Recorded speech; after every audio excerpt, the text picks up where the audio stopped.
and welcome to the All Walks of Life podcast. You might be seeing that we are back in person. As I have said several times, that is how I do like having conversations, which is in person. And I have a really interesting guest on today, Yashi Verma. She's a writer, poet, and an activist. And yeah, I'm looking forward to our conversations. Yashi, welcome to the podcast. Thank you so much. It's a pleasure to be here, and let's see. So, for my listeners and for the people who don't know about yourself, could you give us a little bit of a background about yourself and the things you do, things you engage yourself in? I'm a poet for mostly, and then I'm an actor. And I also happen to write, I happen to dance, I happen to act, and there are so many things. But yeah. Yeah, so something I came across when I was going through like the body of work you have is that it's very widespread, and as you did mention that there are quite a few sort of artistic forms that you do make use of. Like, what do you think that allows you to do? Does that like further your message in exploring different mediums and seeing what they sort of offer in some sense? Absolutely. So it's just the more you consume, the more sort of areas it open up for you, right? Okay. It Yeah. opens up so many sort of fields and so many sort of visions to explore. So once you get into all of that, and then you just figure out like you can do this also, then you can do that also. It's not really that you have to be like great in every field, Huh. but since you are a human and you have that sort of liberty to like dance, sing, do poetry, speak up, stay silent, so do whatever you can. Whatever catches one's fancy. Yeah, yeah. But what do you think it is about art though Mm-hmm. that so many people do connect with it? Like, Mm-hmm. in some sense it's very difficult to find individuals who don't like music. Now they could be listening to any kind of music that perhaps I may not like. It's not my kind of music, but it's very rare to find someone who doesn't like music or doesn't like Right, literature, doesn't like right. movies. It touches us in some sense that is hard to explain in a rational manner. Like, Right. what do you think it is about that aspect of art that like consumes oneself? There's this film Dead Poet Society, and Okay. to like paraphrase this particular dialogue, which says that science, law, and everything else is like important for the world, but like poetry, art, this is what makes life worth living. Yeah. So I think when a human, like since we are all caught up in this capitalistic corporate world where we have to get up early and then go to job, come back, I think art is something which moves us, which makes our life worth living, that oh Mm. wow, right? It gives us that sort of push that oh right, this is life, this is the world you Yeah. know Don't you feel like, in some sense, whatever you did explain, everyone does see the world through art in some way. Whatever Mm-hmm, whatever their preconceived notions are, mm-hmm. whatever the myths that they've been brought up on, the stories they've been brought up on, that's how they sort of see the world. That's how they have relationships. That's how they Yeah, interact with people. It's all absolutely. nested in the sort of stuff that they've read or watched or things like that. Absolutely. We always so we've consumed so much art while we were growing up, right? Mm. Like in the form of films or in the form of books and whatnot. And eventually when we grow up, it all starts reflecting into our mannerisms, the Yeah. way we talk and Yeah. everything. And it is continuing, not even just like since childhood. Maybe you've watched a film like 2 days ago and you remember the dialogue and it just somehow subconsciously stayed in your head, something like that. And it's very very magical that way Yeah. to even like you know So this is a question I think about, and I've asked this to many people who are, let's say, artists of different kinds, be it musicians, be it poets, be it what have you.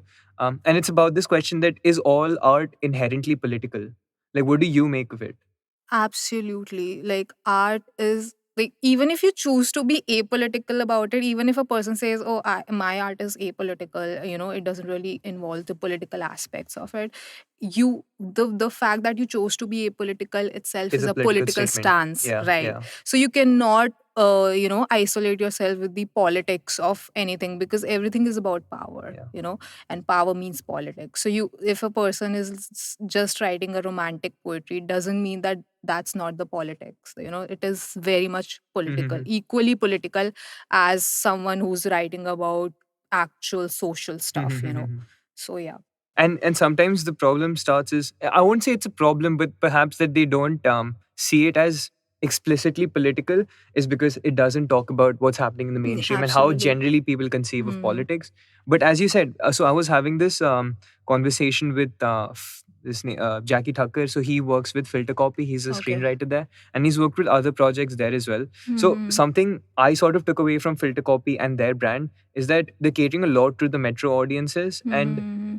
however they may like it or not, perhaps they have audiences in tier 2, tier 3 cities, but that's their sort of the way that they're portraying, let's say, relationships in modern India or in tier Yeah. 1 India. Yeah. So, and I asked this question to them that isn't that political in itself? That you may not Hmm. see it, that it's Hmm. perhaps taking a progressive stand in relationships or open Hmm. relationships, what have you, but perhaps there's someone in tier 2 or tier 3 in India, and that's the perception that they're looking at it in. So because and this stemmed in the conversation saying that he said that we try to stay away from politics as much as possible, and Yeah. that's what I posed at him in some sense. Yeah, you're completely right. Even if when some like I said that if someone is trying to get away from politics, oh, we are not political, like, oh no, let's not get political here. You are choosing a stance, and that is your politics of it, Yeah. because your consumption of art and the production of your art, that is also political, right? Like, where is your content going? Who Huh. is consuming it? That is the subject of politics. For sure. Yeah. Also, in some sense, not just about like who's consuming your art. Like what I'm also fascinated about is that because you create so much art in different Hmm. various formats. Like, why does one create art in some sense? Is it like a longing that one has that they Hmm. have to push something out, like a message onto the world, Hmm. or what is it like? Why does one create art, be it in any form? I think with each individual it differs. The answer would differ, but I think in real sense, it's like you have to express things. So, like I always say this that when I'm posed with this question, why do you write? So I always say that it's not because I like writing. I write. It's always because it becomes a necessity to Hmm. write. It has become that I cannot express myself in other means, so I have to Hmm. write. If I were a painter, maybe I would paint it out, my thought. Hmm. But I do not know anything else other than the metaphors. I am thinking in metaphors. So that's how it is coming out. Maybe with each individual or with each individual artist, it comes like that way only, that maybe a person is thinking in paintings, Huh. in colors, right? Yeah. So that's how they're like expressing. So I think that's. Do you like so basically I've also been really interested in the stoic way of looking at the world. So obviously Hmm. Hmm. there was Marcus Aurelius, and he wrote like meditations which he didn't want to get published, but it was published because some librarian stole it and preserved it, and Hmm. thankfully in some sense. But what he sort of wrote was that even these sort of philosophical musings that he was having and notebook that he kept, he never wanted to be published because he saw that as a form of weakness, Okay. because he felt that the true man or the stoic man or someone of that sort Hmm. wouldn't even push those ideas out in some sense. All If right. he has those sort of conundrums, if he has those sort of musings, if he has that sort of thing he wants to push out in the world, Hmm. he doesn't have to. He can keep them to himself and go about the world. Like, how do you sort of see that? Do you see like, I don't know, I don't want to be like counteractive or No, something of no, that sort, but no, do you see art in some sense as a weakness that people have to um, portray something that would otherwise they can't keep within themselves? so Like, so sorry, there's like this thing from Bertrand uh, Russell. He said that writing is almost like if there's a cow and a cow has to give milk, uh-huh. so it has to come out. Yeah. Is it like that? Absolutely. So, like this example you gave, this author, Huh. a philosopher who wrote a book, he wrote it and then he hid it, Yeah. right? It wasn't like he didn't write it. He came Yeah. with a thought and he didn't write it. So he wrote it and then he chose to hid it. That it Hmm. it doesn't have to. So that's a person's choice. That's an artist's choice if they want to like make it out to the world, their art. Mhm. But the idea is that if it is here and if it is coming out here, that itself is like there, Yeah. you know. Uh, But when we talk about this aspect of things, and when it comes to the space of activism, mhm. like, because would you consider yourself an activist then? Like, I did describe you as an activist, Yeah, you but did. would you consider yourself as an activist? So I find it these terms, which kind of very shallow in, Yeah. like, in those, because if you say that you are an activist, you start questioning, okay, what are you actually doing for the society, what do you mean by activist? Because there are so many people who are activists. People are in jail for activism. Hmm. You're sitting here, you're Exactly. speaking, so Yeah. you can't really give that sort of term to that thing. But I do feel that there is some, that I personally feel a responsibility towards the society I'm part of. I see things, and there is a disparity, a major disparity among the people, which it shouldn't be. So if I have that sort of shaur, hum urdu mein bolte hain shaur, so if we Which have, means? which means if you have that sort of understanding, or Acha, if okay. that sort Yeah. of intelligence of or maturity of the world, then you see it.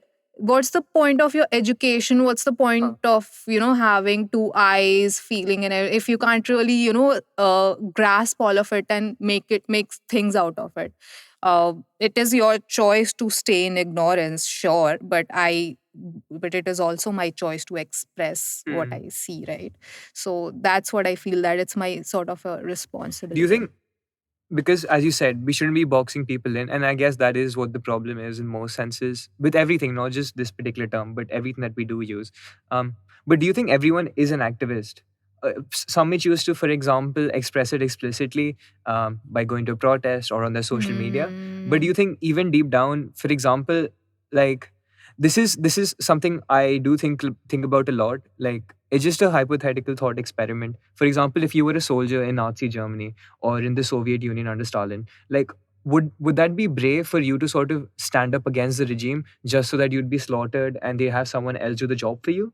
Or would it be rather more of a brave thing for you, for example, if you've been asked to be sent and get someone killed and you choose not to do it, and perhaps you just hide it away, and even if it's a very Hmm. small act of, let's say, bravery, courage, Yeah. and it doesn't get any recognition for it, isn't Hmm. that in itself an act of activism it's as well? I think that in itself is a very act of bravery. But if I were to define activism in today's context specifically, I think it's important to use the words and weigh their weightage. Like, because I see so many activists bearing so much of Hmm. oppression from the state, going to jail. And if I, or if a person who is simply just reposting stuff on social media, we start saying that we are at the equal pedestal, it'll be No. it'll be wrong to say that, right? So activist or no activist, that is, I don't know,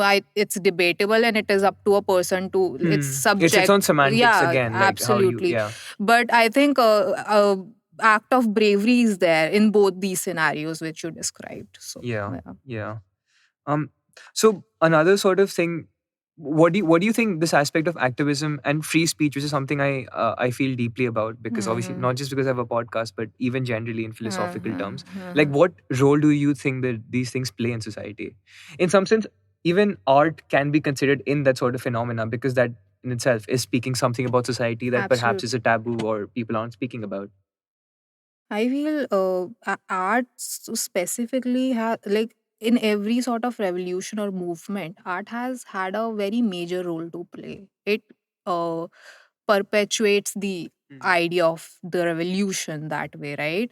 So that is definitely there. That uh, sorry, what was your question So it's again? it's it's about this aspect that, like, how much of it, like what sort of, if you have to pin it down, and I don't know if that's the right way of doing it, because then we're again sort of trying to bring down Uh, a nuanced topic into like simple terms, uh, but activism and free speech and that right. aspect and art as well, Hmm. what do they serve, like what role do they play in society? No, definitely. Like I said, that art is very, very strong medium to of expression. The so street plays we see, right? Hmm. Nukkar natak. How did they come into play? They always have a social issue, right? And why is that so? Because these are supposed to be the plays which are supposed to go out in the streets, which are supposed to go to the common people. Common people ki jo attention hai, to draw that, you need art. All right, people are not gonna read the newspaper articles, they are not gonna know through the speeches. Someone has to go shout, natak dekho, Hmm. natak dekho. People will come. There are folk tales to make awareness, and these things go on and on and on and on and on. So art has always been that strongest medium, and people and any sort of movement, in order to be successful, art has always had that sort of strong hold over it.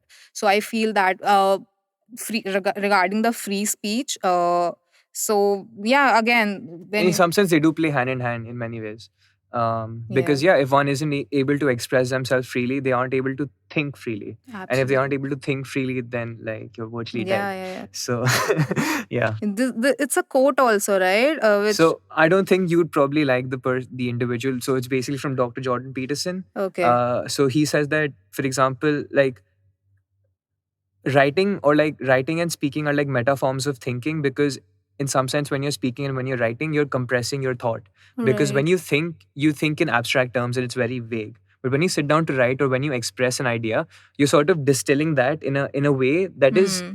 um that you can understand, however much that is possible, Right. because from whatever I'm speaking as well, you may only be able to pick out 30% or something of that sort, but the fact that you have to distill it Hmm. means that you're actually thinking about your thoughts and actually Hmm. presenting them to the world. Absolutely. So yeah. Definitely. But I also feel that like this human brain of ours is like, if it is if it's an ocean, like what we are actually writing or what we are actually saying is more of a river, Mm. right? It's like, because like you said, the distilled version is Yeah, yeah, coming yeah. out, right? Exactly. Right, but I won't say that when a person who's perceiving the art, Huh. I won't say that they would be seeing it as a river or an ocean. It would be completely different thing for them. It could be a sky for them, For sure. right? Yeah. And And but that's the purpose that art sort of serves in society in some sense, absolutely, absolutely, right? Because you can't, because if you pin it down, you that's in some sense not the definition of art. yeah. Yeah. It's not a scientific derivation, right? It's For not a, sure. yeah. Exactly. Yeah. So another thing I wanted to talk to you about, because Mm, like I don't know, again, because the left and the right doesn't really exist in India in some sense, yeah. but what I really want to talk about is, like, let's say for example, in metro cities and in other places around the country where there is, let's say, a sort of a pushback towards the state, and among other things, we it's wrong to do that, but perhaps we can say there are individuals from the progressive Hmm. side of things who are sort of pushing back against what's happening right now. Don't you think many a times the individuals who are of a rational bent and who are of a progressive bent fall under the same camps? And what I'm talking about majorly is tribalism, and for example, that they too get invested in their echo chambers, be it the social media profiles that they follow or the places that they go to. That too sort of it sort of confines their thought into what they're thinking and doesn't allow for the dialogue with the other side. I feel that, yeah, you are definitely right. In some senses, yes, that happens a lot, especially with people on social media. What happens is that you get caught up into your own circle of thoughts, right? So it doesn't really allow you to have that sort of air or another thought into it. But then sometimes what happens is some things are just absolutely wrong, and wrong in the sense that they're not just about nuanced debates like we Yeah, are yeah, doing, yeah. right? It's very much about killing of a person, right? That sort of thing, or something through an extent of genocide, or so that when it comes to that sort of thing, I think it really, now the dialogue part has been not there. Like, for example, colonialism, right? Mhm. Now there are colonies, britishers were ruling us. How would you, like, you can try to have a dialogue and everything, but in the end you want a freedom, you want freedom from them, you want your own independence. So in that term, I don't really think that echo chamber or anything sort of really contextualize. But Mm. absolutely, when you talk about people like us who are have social media, or who have that sort of privilege of having a dialogue, and yet we are not, like, I think this is very very hypocritical of, like, from our people from our generation, when we go on social media and write so many tweets and saying so many things that, oh, you guys are not speaking up against this regime, you're not speaking up on your social media. Okay, first of all, talk to your parents. Okay, talk to your family. Why aren't you talking to your family? Yeah, Because yeah, they yeah, are the yeah. one. We are not the one who are like WhatsApp forwarding people that information. Gaumutra se hota hai. Your father is doing that, your mother is doing that. Let's have a discussion there. Let's Yeah. start from there. Let's have a dialogue from there. So yeah, that's But there. don't you feel, and this is just because perhaps this is the way I sort of see it. Many a times there are individuals who feel deeply about it and know sort of the foundation as to what they're talking about. Yeah. But many of the times it is almost like a sports fan kind of sports club supporting aspect. So for example, if you posted something on your Instagram saying that something's happened, there'd be like a bunch of other people who would simply repost it simply because you've posted it Yeah. out. Yeah. So they Yeah. don't even know the crux of that issue, but Mm-hmm. it's almost like, oh yeah, you go girl, so we support you, Yeah. or something of that sort. But Yeah. when you have a normal conversation with Yeah. them, saying that, acha, why don't you like this particular bill, or why don't you like this particular, what's wrong with this particular issue that's happening, they won't be Hmm. able to put two sentences together. And that's what I think the problem is in some sense. Right. So it depends. Like, so I would say I would again categorize these people into multiple forms. Like, for example, people like you and me. If you ask them, oh, you don't know about the bill, particular bill, why are you opposing it, right? Huh. Okay, maybe you can question their education, intellect. Okay, इसने पढ़ा भी नहीं है, and then they're Huh. opposing it. But when you come to a person who is bearing the subject of the bill, it doesn't matter. They don't Hmm. have to know the sections, the clauses For of, sure. right, Yeah, yeah, because yeah. it is going to be them who is going to be at the end of the oppression or at the end of the subject of the bill, right? So when you're a subject of the bill, I think education or the graduation part or that reading part becomes sort of a privilege, that okay, Hmm. right? So yeah, again. ठीक है. See, I understand that aspect, and everyone has a right to their opinion as well. So whatever Hmm, however hmm, they may conceive of the bill, whatever relationship they may yeah. have of that policy, that's their take. But um, again, my simple question is that the again we're using terms which I don't think we should be using. Let's say the opposition is falling in the same trap that they're possibly critiquing of the other Okay. side. That Hmm, look, that they're sort of causing this communal hmm, hmm, disturbances in hmm, society. hmm. They're sort of categorizing people in certain ways, but that's what's happening within them as well, and that's often something that isn't talked about as much, Yeah. perhaps in the general landscape of things. I think that's totally because of the context of time. Because since the opposition is not the leading party, Hmm. right? They're not the rulers right now. So they don't really have that sort of power. What power they have is the power of opposition, which Hmm. so they can be criticized on the basis that why aren't you opposing enough? Why aren't you doing this enough?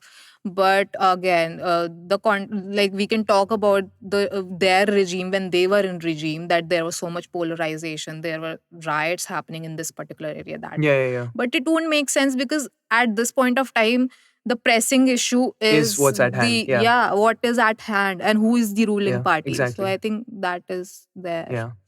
Don't you think, and I think you did touch about it when you were speaking about art, but politics as well is art in some sense, and I've had this conversation because the manner in which you hold your speech and you conduct your speech is Absolutely. art. Hmm.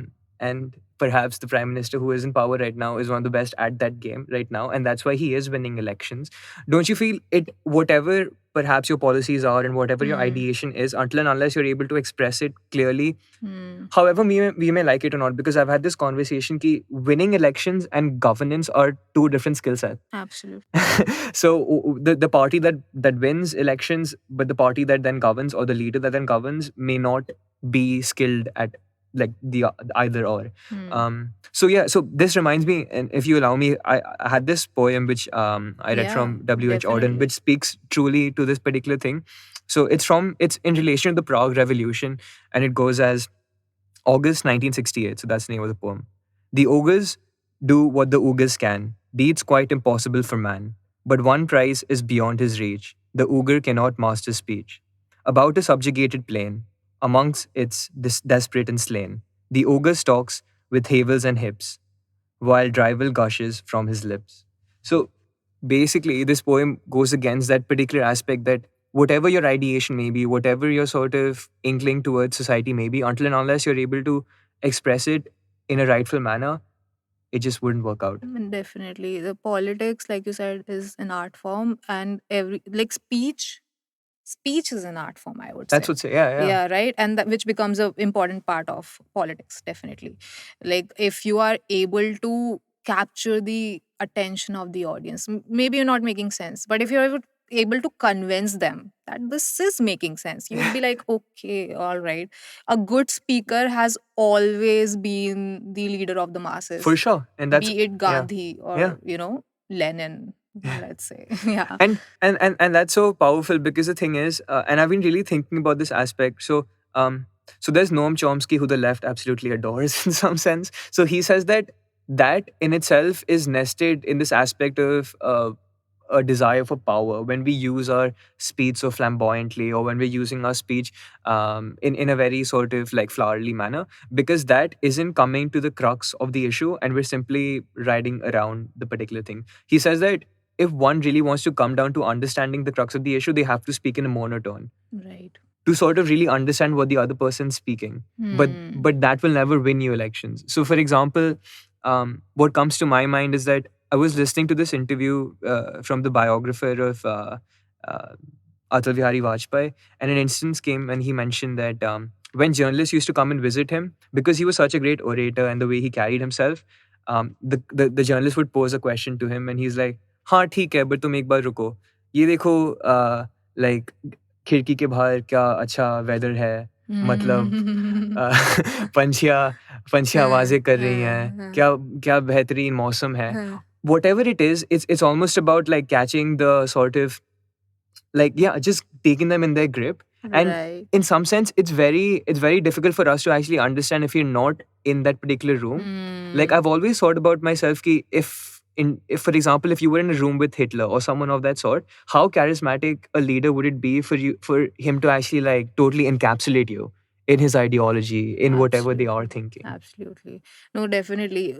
It's why is it easy to influence people with your speeches is because obviously no matter how many degrees you've been getting, entire nation, entire country cannot be educated, and even if it can be very easy to sway you away from that, definitely, right?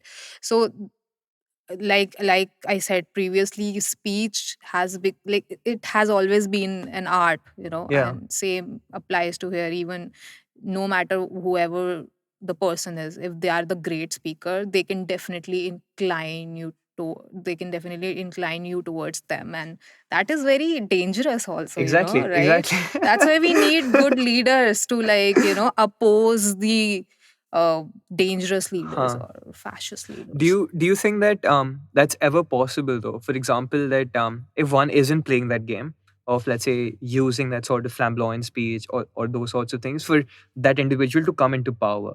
For like even when we look at, let's say, the Western world, and where you may say that there in some, let's say, the Scandinavian countries, where perhaps the disparity isn't as much as there is in other parts of the world, Hmm.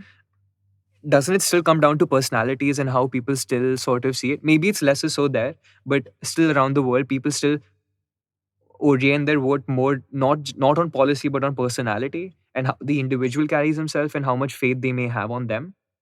Like, do you think that's ever going to change, or it's always going to be this aspect of yeah, that guy has to know what's right for us and he will show us the way? No, so like you said, that sometimes people just share stuff, like Huh. coming back to that thing, right? Because they might not know it, but they'll just reshare it more like more that it's a Cooper. fashion statement as Yeah, well, yeah. how we sort More, of consume more of social. like that. So it happens with leaders too, I think, right? So there's this audience which has always been a ardent follower and swayed by the speeches of this particular leader, and then there's always an audience which is a curious audience who Huh. wants to be fed the information in a new manner or something. Okay, okay, this is deriving our attention. I can name so many leaders who have fought for their rights, said the things uh which are very pertaining to their rights and logic and Hmm. everything, and they've been great leaders or they've been good speakers. They've led great movements, Martin King, Hmm.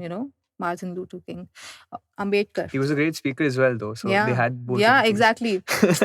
That's what I said. Ki great speaker, Ambedkar. Yeah, So yeah, that's there. yeah. You always have. It's just rare to find. Yeah. Yeah, it's just. Yeah. Um. So we were talking about free speech as well, and like the role that it plays in society. And you did speak about that. For example, there are some things that, in some sense, you almost can't have a conversation about because they go beyond the constitutional realms as to which society runs.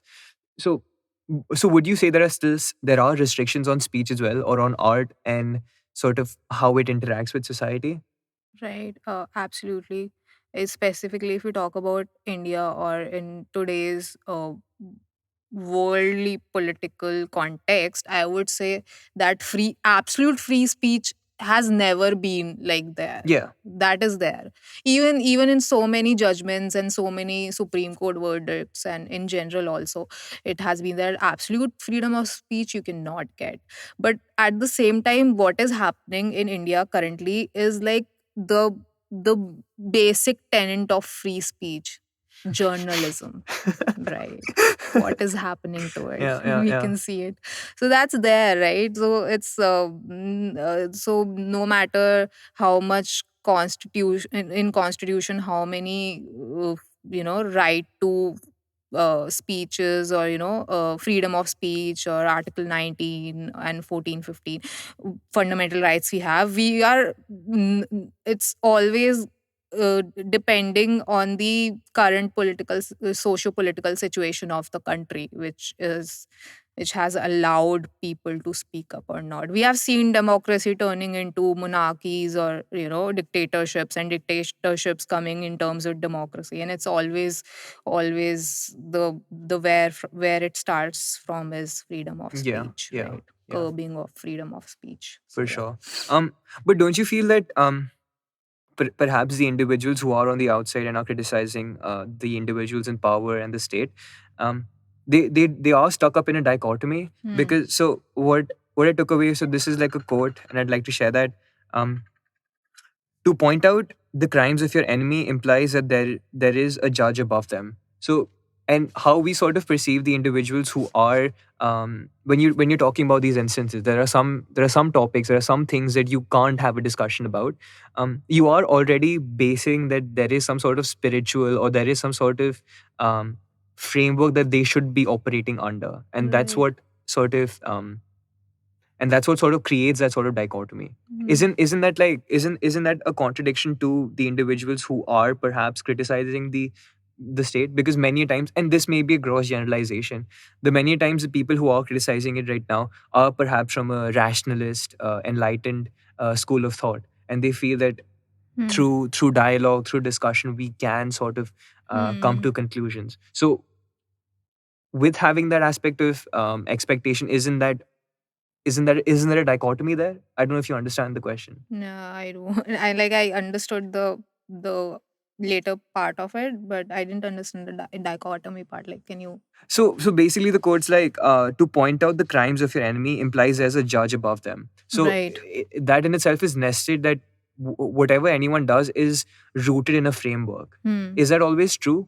Or and isn't the whole perspective of, let's say, again, I'm using, let's say, the left, Hmm. for example, nested in that we can come to sort of conclusions through rationalistic dialogue, and we don't need this aspect of religion or whatever it is Okay. for us to sort of All come to right. terms to things. Hmm. That makes sense. Yeah, it does. But I think it's not really about religion versus rationalism. I think religion is being used Hmm. to blur the rationalism, right? So, like, I think this is a completely different scenario where we think that it's religion versus rationalism, but it's like a use of religion as an instrument to Hmm. like erase rationalism, right? It's a different like it's a completely different debate or argument about religion and god and everything. But at the same time, when you see religion in a political context, it has always been used Hmm. to draw the masses towards your propaganda, and it has been working, like especially in India, if you look at it, when people are like dying for religion and ready to kill for religion. Don't you think though there would be something that you can't always win perhaps elections through this aspect of ideology and religion alone? There would Hmm. come a time perhaps that when individuals aren't being able to meet their basic necessities or the Absolutely. basic things that one has to talk about, perhaps it comes again to this aspect of a leader coming out and actually talking about these things with the same vigor and the same rigor Hmm. that Hmm. perhaps the other side is for whatever other causes that they are talking about, and perhaps for fundamental rights like right to property, right to speech, right to whatever the fundamental things are that people consider in society. Maybe it's just that. Maybe it's just someone who is sort of charismatic and is carrying himself and talking about these issues. Right.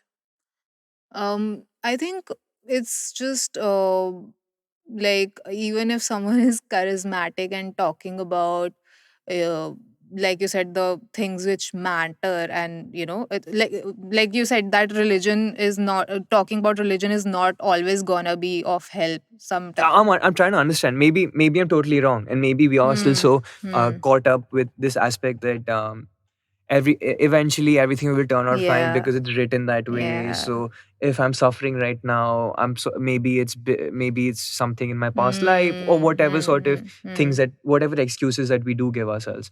Like, would there ever be a time that perhaps they will move away from that and perhaps say that, oh, I can't meet my ends meet? I Is think that more important I or? think we can be optimistic about it, but I hope we don't come to that point where, we are so down on our necessities, or, on our rations and everything, that we are starting to question. Then we get to this enlightenment ki, oh, Hmm. okay, it wasn't the religion, it was our stupidity. So I think that is there, but I've also seen these interviews, and people, they are like totally discarding the arguments of कि महंगाई है या कुछ है. These Hmm. arguments are so frivolous in front of them, because they're like, oh नहीं महंगाई नहीं है, because I people used to cycle भी नहीं खरीद सकते थे. But I've heard this man saying this कि पहले हम साइकिल भी नहीं खरीद सकते थे, अब हम जो है बाइक खरीद सकते हैं. जो इंसान साइकिल खरीद सकता था वो बाइक खरीद सकता है, जो बाइक खरीद सकता है वो गाड़ी खरीद सकता है. दैट मेक्स सेंस, पर क्या आप पेट्रोल खरीद सकते हो अभी? That's the point. सो या. Yeah, no. What can I say? So there's we also talked about this aspect of the importance of activism in society. Do you feel that, for example, like you as a woman, again, like I'm categorizing here, sorry, but for example, there some issues that you feel that there are certain, again, I don't like using this word, but perhaps there are certain groups or there are certain identities. Hmm. If they spoke about certain issues, they'd possibly able to go much deeper into those particular issues than perhaps someone like me or Absolutely. someone else who doesn't have perhaps a more complete understanding of that particular agenda. Yeah, because it is always about experiences. My experience as a living woman is very different from your experience as a man in a tier one city, right? So it's always about, and again, as a coming from a more privileged area of category, uh, we need to be more sensitive. We need to be more inclined towards understanding that where is that anger coming from, where is that closing of, that sort of shelter, or that sort of thing coming off. We can't be offended by the fact that, oh, they're not allowing the dialogue, or they're not the ones who are letting us in. No, because essentially we have been enabling that sort of oppression, right? In a way. I'm not saying that like you have done something specifically, but because you belong to a particular category which is obviously privileged, and obviously been, have had a uh, uh, better position at any pedestal, or like a top pedestal. In that regards, I think we need to be more sensitive, we need to be more empathetic, we need to educate ourselves with that. We can never maybe understand entirely of that particular category, right? You can never really understand what it is like to be a woman, or what sort of problems a woman's face in everyday life, but you can always empathize with me, you can always be sensitive towards me, you can always learn more every day, right? By being uh by actually listening. And um if I have to play devil's advocate, because when I look at this aspect of categories, don't you feel that in itself is problematic though? For example, I understand the points that you're raising, that perhaps as a particular as a woman, there are some things hmm, that I just simply can't experience. hmm, But then again, when we're sort of creating these identities and we're creating these categories, that doesn't that, however much we may want to sort of create unity, sort of create this aspect of disparity, and this create this aspect of uh, I don't know, this aspect that acha, just uh, because the way things are, I will hmm, never be able to experience what, let's say, you hmm, experience. hmm.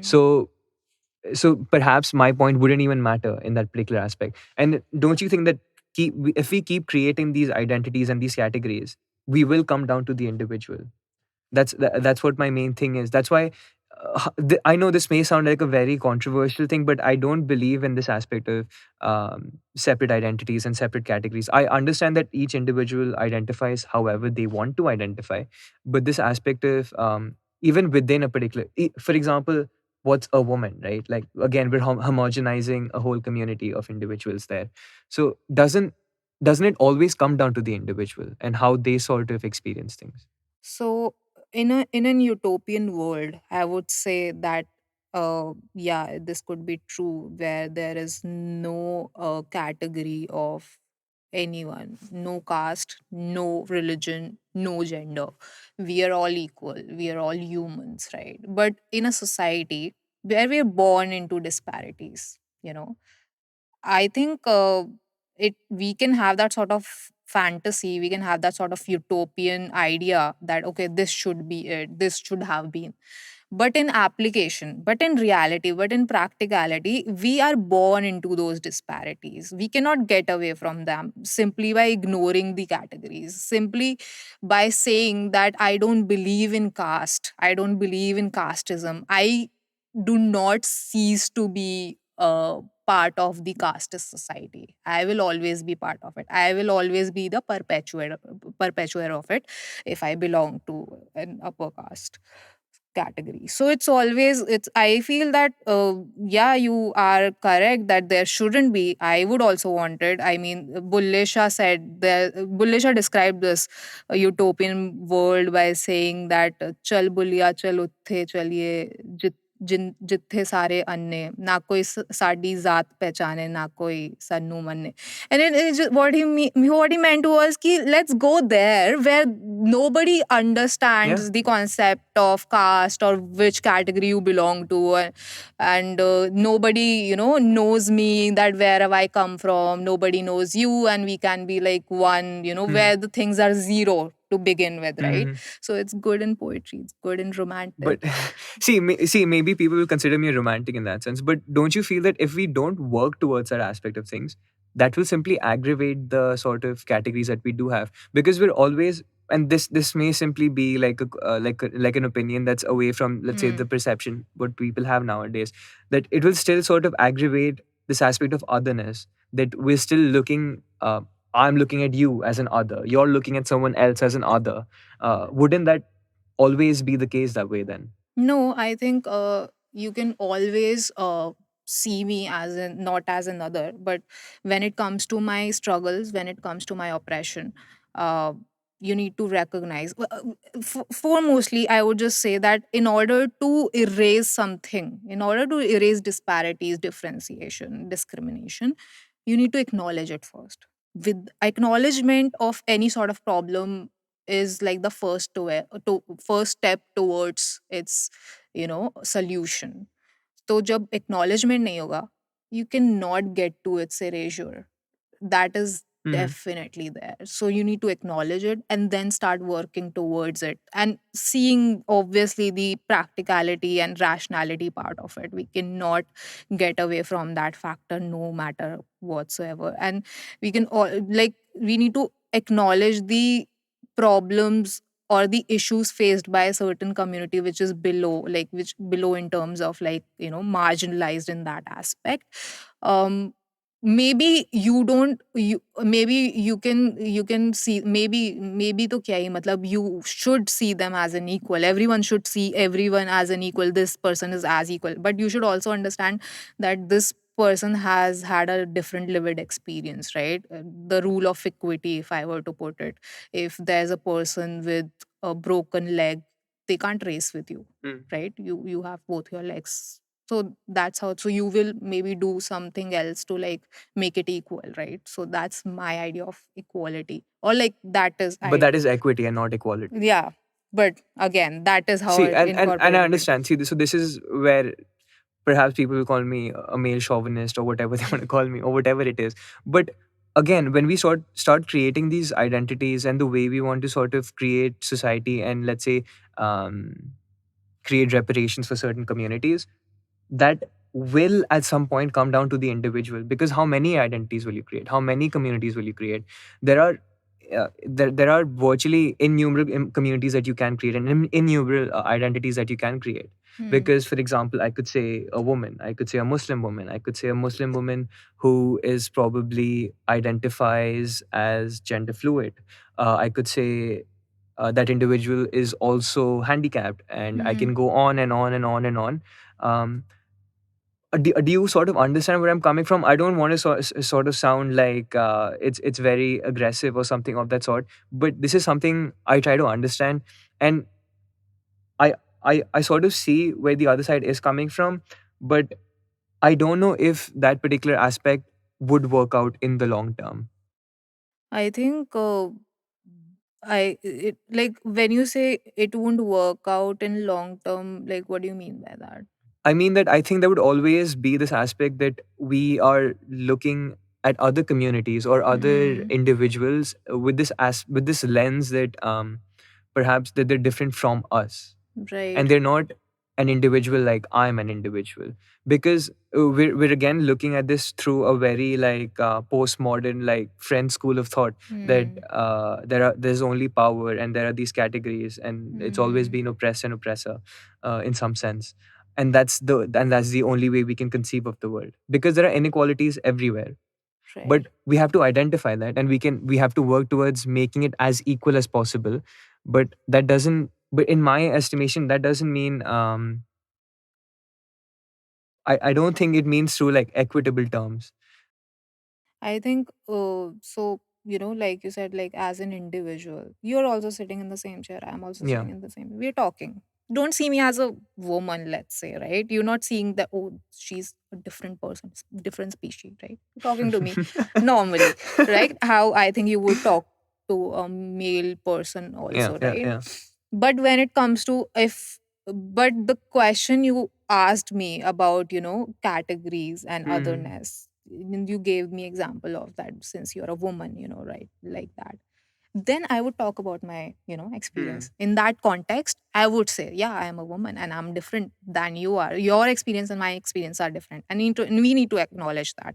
Now the discussion we are doing is obviously different experiences, different categories of people, but uh, where we are sitting, what we're doing, your perception of me, it's very much equal in that term. So I think that distinction of context needs to be there in every regard, right? Hmm. No matter who the person is. Yeah. Fair enough. So sort of moving into this aspect, because so I read your article on arranged marriages and how they Hmm. sort of link in with this aspect of caste and caste purity. So for the people who possibly haven't read it, could you like Yeah. touch about like what were you trying to explain in that particular article? Right, right. So, arranged marriages have been a very long rooted ritual in India, which has been following up with. So now, when I researched about arranged marriages and their context with the caste, right? I got to discover so many things, like for example, why did they came in, like why did they come into the origin to start with, right? So and when I got down to it, it was so problematic, the origin of it, which was like, say, for example, if I am a Rajput and I want to marry my daughter, right? I will choose a Rajput person of my same gotra so that I can get her married to this person and, eventually reproduce a person from my own caste. That's one thing. Second thing is Dahej, dowry, right? Which again is another factor in marriages. So if I'm giving my daughter that sort of Dahej, I would want it to stay in my clan, in my own community. So I would want it to stay, I would want my money to go into Rajput community itself. Mm-hmm. So that becomes another reason that is why the arranged marriages were, done, so that this could happen. And now it has come down to these matrimonial websites where Yeah. you are seeking your partner through particular caste, Jat and whatnot, and Brahmin, this particular Brahmin, and this particular that is so problematic. And like we were talking about equality and Ha ha ha ha. discrimination, that is like the major origin of it. Like Yeah. that is like the one thing. Then there is all there was another factor which came into play, was about Sati. That, when a man would die, a woman would burn to death, so that, because she is now useless to the society, in simple terms. And similarly, a man won't be burned to the death if he becomes a widower, because he's an asset to the society. He needs to reproduce another, he needs to create his own clan of the same caste, because patriarchal society has been dwelling, right? So it has always been a man's name, man's children. So it was very, like very interesting and problematic discoveries, and I thought I should write about it, and then I wrote about it. So yeah, that is what the article And was about. what I find most fascinating is that I think you touched about it briefly in your sort of Hmm. article, Hmm. is the genetic, like the genome that Indians have because of this sort of tradition that's been happening for so long, is that it's become so poor because everyone is virtually so similar, because there's been virtually no sort of differentiation, Hmm. and there's been no mix and matching of that, Right, which right. has sort of made so many diseases that have started to happen because of Hmm. this ill-conceived notion of purity, which is Right. actually not pure in Yeah, some sense. exactly. Exactly. This idea of purity in our head, in our casteist heads, that is there, that this is pure. Like, I'm Brahmin, you're Brahmin, let's reproduce to create a Brahmin person. No, that is not how the blood doesn't, Yeah. there's this Nana Patekar ka very famous dialogue, Hindu ka khoon, Musalman ko pata kiska khoon nahi, mixes the blood up. It's yeah, so that's there. So it's just, so especially like in when you claim to be so progressive, I think you should, like, when people are claiming to be so progressive and educated society and everything, why are you still following up with those Exactly. rituals, right? Which was so like I think you mentioned it in your article as well, that even let's say the people we consider progressive in modern Hmm. India and the people who live in tier 1 cities, 95% of them are still having arranged marriages and only 5% are having a like love marriages Love or whatever you marriage. want to say. Yeah. And even in, like, love marriage and intercaste. Like, Oh. no, yeah, not just like, oh, right, I am to banya, you're also banya, let's do it. No, parents won't, oppose also. So no, that's not, Yeah, that's yeah, not and there. and it is deeply rooted in this aspect of like keeping the resources where you touched about it. Yeah. Like if I have to quote, the ingrained Brahmanism among Savarnas makes them deeply attached to their caste identities, and caste supremacy in contemporary times gives them the power to dominate and get access to unfair access to all kinds of resources. Sorry, so it is that aspect that if you are a Brahmin, why wouldn't you want to stake, and why wouldn't your kid also be a Brahmin, right? Yeah. Do you believe, like, have you read the Manusmriti, or Yeah. Yeah.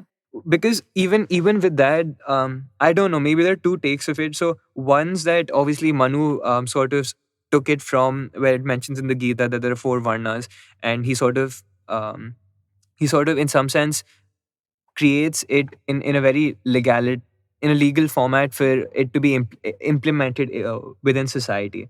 But do you think so? There are two schools of thought. One's that it was sort of manipulated by Britishers who sort of created it so that it causes harm within Hindu society, or did actually Manu mean it that way?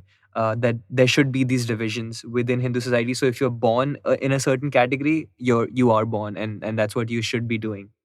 I think Varna system to begin with, which like you quoted that where the Manu's entire thesis was based on, in itself was casteist to begin with, right? It has started from Varna systems, and then it came to Manu, who has definitely made it more stringent and Huh. more specific and very sexist, casteist, and all sort of problematic stuff, right? So that is definitely there, that like you said, that there are two schools which says that. So maybe again, I'm reading it wrong, because the school that sort of defends the Manusmriti and whatever it is from, let's say, the reactionary right, Right. and perhaps it's because they still believe in that sort of, I don't know, that supremacy of that aspect of Yeah. Hindu culture or Sanatan Dharma, that they want to preserve whatever documents that people still find controversial. Right. Absolutely. So if you have a power and you have that sort of power which is like supreme, like you have that sort of supremacy, and not in terms of like power in political terms, but in social terms as well, you don't have to clean the sewers, you don't have to go and sweep the floors, right? You can you would want to sustain that Of course. Yeah. forever Yeah. for your upcoming generations to come by. You would do anything and everything to maintain that supremacy, be it backing up Manu, be it making up stories of purity, impurity, making these stupid notions that Of reincarnation of and reincarnation. And also there's this notion, there's this thing I've heard, that Brahma's body parts are like that's caste, right? so that's what it's based on. That's what the Varna Yeah, system's based on, yeah, na? exactly. So it's like brain is Brahman, this is Vaishya, stomach is I think, yeah. all So of that. hands, I think arms are Kshatriya, because Yeah, arms are right, right, right, indicated for strength and all right. that kind of stuff. I think the upper body is Yeah, Vaishya. and Sorry, then the and then the the legs thigh, are, and this is Vaishya, and the because, legs, the yeah, feet the feet are are Shudras. Shudras. What sort of like that? What logic is that? I'm Yeah. sorry, but that is just the again. Now that we are so learned and we are so progressive, why aren't we like questioning these? I think even in like today's generation, no matter how progressive become, even if we call ourselves atheists or leftists, we still are so casteist in our mind. Yeah, yeah. Caste is such a major issue in India that it will not go away. Like Ambedkar ji said, right? It's Hmm. almost, it's a disease of the Hindu society. Yeah. So right now, even like the conversations we're having, and I've seen this, and maybe even I may have it subconsciously in me, just because of the socialization I have had, that however much we may sort of push these sort of progressive policies, Hmm. deep down, perhaps everyone is casteist because of the way they've been brought up, and they simply don't identify it. Exactly. And yeah, Yeah. Yeah, there's like if I were to like put a parallel with racist society and caste society, there are blind spots in a huh, white person yeah, about when it comes to black person, right? And racism is so rampant in America, and it's not even backed up by religious text, yeah, right? yeah, It's totally social yeah. thing, right? But when it comes to India, it is backed up by religion. So it becomes even more stringent and Hmm. more deeply rooted, that, oh, our Shastra says these things, or our Varna says these things. Manusmriti said that. I think so. It becomes even more complicated and And problematic. even difficult for, and for a country which is so has such big religiosity, to Exactly. sort of, Hmm. in some sense, even to come to that aspect of moving it away. Absolutely. Definitely. Yeah. um Something else that I find really interesting is, so we were talking about this aspect. Yeah, so I was having this conversation with Brinda Wade, who I had recently on my podcast, and she's a great poet. One of the few who's actually fluent in Hindustani, which is a dying language, I'd Mhm. say. So, and I was having this conversation about her, which we are having right now. In some sense, we had a little earlier on, that when we see certain celebrities, and when you mentioned a certain friend of yours who said that, Acha, why aren't you talking about against the state or against this particular Hmm. policy? I used to think the same as well, that why aren't let's say people in positions of power always speaking about whatever is happening because it's so evident and it's so blatant. But then again, I also come to think that when I put a mic in front of you and pose a question to you, I have no responsibility. Like, I don't have any right for you to give me an answer. It's me who's posed a question Exactly. to you. Exactly. So however much I'd want these celebrities and people in power to sort of speak out, I appreciate the ones who do speak out, but I do understand because many a times things are very complicated. Uh, Mm-hmm. so yeah. Yeah, I think it's very I would say very nuanced as a topic. Hmm. Again, like if you were to talk about, like, let's say that there's so much oppression happening on Muslim community, Hmm. right? And but Shah Rukh Khan is not speaking up, Salman Khan is not speaking up. But I think the very fact that Shah Rukh Khan being coming from a certain religion and is still able to maintain that sort of stardom in Hmm. this country where the tolerance is going zero, you know. So I think that in itself is his part.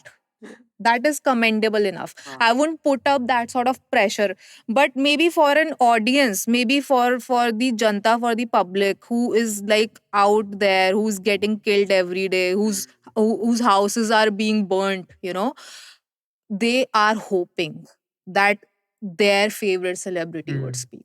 They have that hope. So I think it is definitely an individual's choice to speak up or not. But again, there was this thing which happened during partition. This was I'm forgetting this. I always forget the term because it's very interesting that the poets Hmm. of India and Pakistan formed a society, Oh wow. right? I always, oh my god, I'm a poet. I'm forgetting it, but it's Progressive Poets Society, Acha, okay. or something like that, right? And there was this thing which came up that it is the like enough talking about beauty, romance. Let's start talking about people, Hmm. of the nation, common people, their struggles, right? Um, Manto Oh yeah. spoke about it. Then there is so many poems. Hmm. Faiz, Sahir Ludhianvi, Amrita Preetham talked about partition and the stories of partition which it Oh yeah. carried with, because they were seeing that sort of thing. So yeah, that is there. You can again criticize each and individual of them from their position, that Hmm. why did this particular poet, like, I can criticize Faiz for his revolution. I can criticize Manto for his revolutionary write ups or not protesting Hmm. write ups. But giving overall idea, I would say that, that became the responsibility on the artist to talk about it. So that sort of responsibility is not through people, it comes from within you. You became an artist, you know the Yeah. importance of art in the political world. So are you ready to take that risk or are you not? That is up to you. So yeah, that's there. Speaking about like speaking up and stuff like that, so there's this quote in an article you wrote upon Umar Khalid for Hmm. Grit News, and it quotes Arthur Miller and saying, "Few of us can easily surrender our belief that society must somehow make sense. The thought that the state has lost its mind um, and is punishing so many innocent people is intolerable, and so the evidence has to be internally denied." Do you feel that I do think that there are individuals in society who are seeing things and making them unseen in some ways. But don't you think there's also a major population in our country who simply don't know about what's happening? If you pick up any of these Hindi newspapers, they're filled with like dog whistles every single day against a certain community, a certain religion, things like that. Don't you feel there are certain individuals who are simply blind and they do not see what's actually happening? Yeah, I do see where you're coming from, that when you talk about that ignorance is there and it's not something which they chose. I think it's just there, it's it's right? it's just what you're being fed, and maybe I don't even know if it's entirely their fault even, because for Yeah. example, if you've been reading that Hindi newspaper Hmm. for eons. And if you've been starting to use WhatsApp and there are a few groups that you Yeah. interact with, like Yeah. how are you, and certain TV shows that you watch, and that's your sort of circle. And if you Mm. don't sort of leave that and you don't have interactions with people from, let's say, different schools of thought, then how are you to sort of know? Do you Absolutely. know what I mean? Yeah, I get it. That is why the criticism for, today's journalism in India is so much there, because, and it should be. Yeah. It's not so much there. It should be, because um you know what is, because majority of people, our parents, the people who are in their 40s, 50s, 60s, they're watching these news channels, right? They're constantly sitting in front of TV watching people saying news, because news is such a thing. It's news was the first thing which came on TV, right? So Hmm. it's something which has been there forever. Every household, Yeah, pretty much. Yeah. their generation has been, crazy about news and TV. So when they consume that content on everyday basis, definitely their mind will go blind, and it is very automatic, because no media house is showing the reality. They're all showing the propaganda. Then how Hmm. are you gonna like engage with the news? It's not really news anymore. It's more of Exactly. a propaganda machine, right? Huh. That's why we criticize journalism, today's journalism, so much. And that is why it is so important to like parallel journalism, or like not just parallel, like journalism in its ideal sense should like come out, right? Like it used to be in some time, or but it's not there. So like that's why we keep saying that's a George Orwell's fiction has come to reality, Yeah, I because mean, so one of the funny memes I came across was that George Orwell wrote 1984 as a precaution that they shouldn't have in society, and it's yeah. almost become a field manual. Yeah. So, yeah, Yeah, yeah. that's there But definitely. don't you think that because of the democratization of the internet in some senses, and obviously there is still a large population of a country that still doesn't have access to it, but the individuals that do, doesn't that in itself still allow people like you and people like others to sort of voice their concerns that they possibly wouldn't have been able to earlier because it would have come through a media house or something of that manner. So however small it may be in comparison to the resources that the media houses has, it still offers that possibility for someone, I don't know, in Syria to tweet about something that Yeah, perhaps may get attention worldwide. So that particular definitely. inkling is still there, right, in society. Definitely, that sort of hope with the globalization, with the internet is still there. That if we could start BLM, Hmm. right, Black Lives Matter movement all over the world, Yeah, yeah, yeah. uh, then definitely there can be so many movements which can be globalized, through the medium of internet. Hmm. Only if we use them correctly, For only, sure. right? Only then, like Edward Snowden For sure. thing, right? Yeah. It was entirely because of the globalization he's able to still live, Hmm. actually, Hmm. right? Otherwise he would be dead. For Who would sure. And no know? one would know. No one would know what he was trying to do, and he would be dead, but he's still and living. and and and that's what in some sense I call like acts of activism, that for Yeah. example that you know the sort of that you, if you sort of speak up and if you sort of speak the truth, you probably have to be confined inside a cell Hmm. for the rest of your life. So Right. is it like, Worth. is it worth speaking up? Yeah.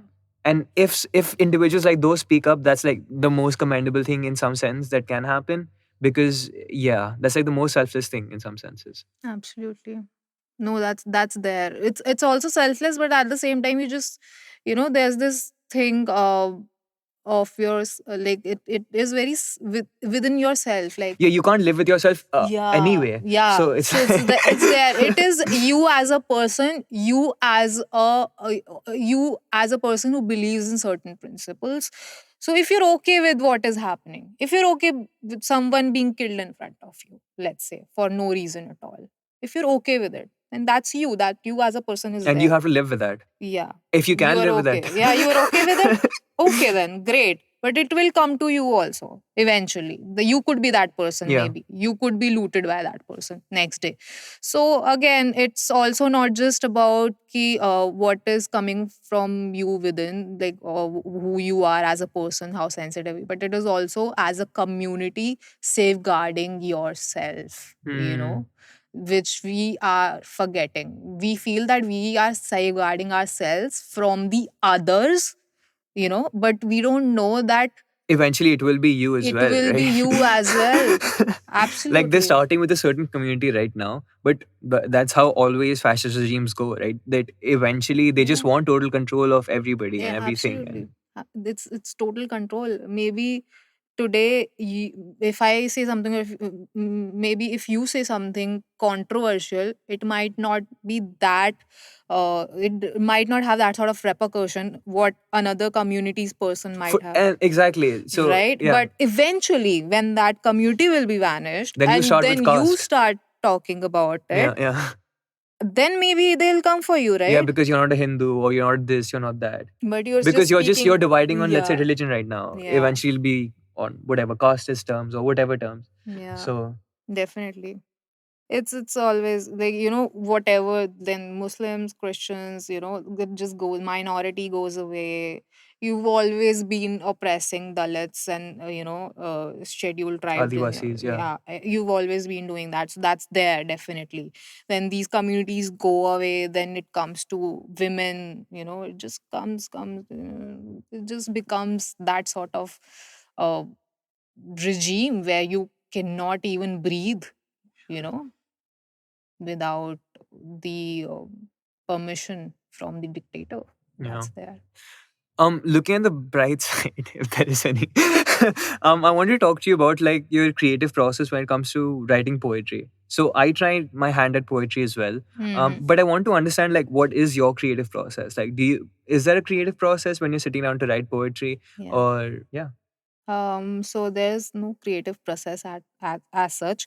It's mostly sometimes I'm deep in my sleep, almost about to sleep, and a thought will come. I'm like, if I will not write it at this point of time, this will vanish next day. So it just stays like that. Sometimes it's just what moves you, and Hmm. like with poets or with writers, so it's simply like something you see, something which came to your head and you immediately wrote it down, and then you just built upon it, that is what is there. But when as an actor, or maybe somewhat as an artist, which requires different sort of mechanism to Hmm. function, I think it's all observation. Like it all always starts with an observation, even in writing or everything, anything starts with an observation. Whatever it be, it's a scenery, right? Observe it, then your own brain function it with your own memories, with your own imagination, however you want to play with it, then it comes out in the form of expression. It's totally your thing, and that's something which I really love about that creative process, let's say, that how it is your own personalized thing, how your process can never be mine, even if we are doing the same things, how your thing can never be mine, even if we are writing the same things. So yeah, that's Is it. there a particular meter that you use when you're writing poetry, or like? So I don't use any meter as such, but of course poetry as an art form has different sort of what do you say, academia in Hmm. itself, Hmm. right? So there are ghazals, there are nazms, there Hmm. is freestyle, there's so much, Yeah. there's rubai, so all these things are there. So of course when you start reading, when you start consuming art more, it automatically somewhat, your content or your art. You start Yeah, seeing how yeah. like pieces fit in Yeah, some sense. exactly. Yeah, exactly. Definitely. I think you don't have to have that sort of degree as such. Exactly. But I think if you are so interested in writing, if you're so interested in being a poet, you would Huh. want to pick up More the poetry. poetry, you Yeah. would want to read, you would want to know more about it. So that education part of it becomes very automatic. Huh. The craft part of it becomes very automatic if you're really into it, right? Maybe if you're writing whatever it is coming to your head, that's a very pure Huh. sort Yeah. of process, right? But in order to be. But is it though? Because even that sort of Hmm. come from somewhere. It's come from whatever you've been. I understand maybe it's not through the technical know-how that you possibly have done. Uh, but it still come from somewhere. Yeah, Yeah, it but I get does. your point. Yeah. It does absolutely. So I do use meter. That's there. If the thoughts which are coming to me can be put in meter, right? So I do use it. But if it's something which is very freestyle and something which is coming in the form of abstract Hmm. nature, then be You it. you let it you Yeah, I be let let it be it at flow. what? Yeah. And then I've learned to like do this thing that I make a draft which is very raw, coming Okay. naturally, Huh. and then I also like Okay. furnish it Yeah. further, because being an artist, if you really want to like better your art craft, not art, if you want to better your craft, you would want to see it from the lens of a critique and Hmm. refine it that way. Um. So, when I'm talking about this, don't you feel that people may see structure and they find it confining, but don't you feel the structure in itself allows for that creativity to sparkle in some sense? So Absolutely. if you have that meter, or if you have that observation that you've done, because even observation is a sort of a structure that you're giving Hmm. yourself, right? Hmm. So these aspects of structure build on for your creativity to then take some sort of shape, Right. right? in in Hindi, we use poetic devices are called alankar, right? Okay. Alankar, in its easy uh, terms, means jewelry. Something to uh, dress you up with, or Hmm. beautify you, or like make you more presentable. So when we say these poetic devices, when we use these poetic devices, right, it's always to better your poetry. It's Hmm. always to refine your poetry. That's why these devices exist. That's why people have come to the conclusion these are alankars, right? So like you said, that how meter, or Hmm. these rules are actually favoring your poetry. These are helping, For sure. you know making your expression more aligned with your thoughts. So yeah. And when you're skilled at it, then you don't, obviously the structure is there, you can use the meter, but if you're truly skilled at it, you'll know how to sort of tamper with the meter but still get away with it. Yeah. Like the brilliance of Shakespeare is Yeah. that he used 2 meters, and like Yeah. and that's how he wrote. Or Absolutely. like John Milton's Paradise, that's written in iambic pentameter for like the whole of the book, and that's just insane. Yeah. But in some sense, when you're writing in a particular form, in a meter or a structure, whatever, that makes you think in that particular form, which is really cool, because I don't know if you may have like had experience with it, but it's different from how you're just thinking and trying to write something. But when Hmm. you're thinking and wanting to confine sentences and put them together in a meter, it's different. I don't know, maybe I'm just sounding frivolous, but yeah. No, no, no. I absolutely understand and I agree with you. Definitely, that's there. It's like it cannot be as easy as like okay, I want to write. Let's write. I'm a Huh. writer now, right? Of course, you are a writer because you wrote something. That's there. It's beauty of you being a human, having a Hmm. brain, which is great, Functioning. functioning, which is great. You wrote something beautiful, but in order to be a poet or a writer of the best of your caliber, I'm not even saying that you need to be Shakespeare or you Huh. need to be Wordsworth. You are being you, Yeah. and it is your best caliber. You need to know your caliber first, and for that you need to understand poetry, you need to know it, you need to get educated in it. And by education, I don't mean to be like that read so many Yeah, books, yeah. but like read poetry, read poems maybe, or maybe like understand them like in your own terms. Yeah, she, I've thoroughly enjoyed this conversation. Yeah. I just feel that I've only scratched the surface. There's so much more I could have talked about. Mm. But just before we go, I know time's short. Are there some book recommendations for me, perhaps the listeners, Mhm. that have influenced you, or I don't know, just some favorites that you'd like to recommend?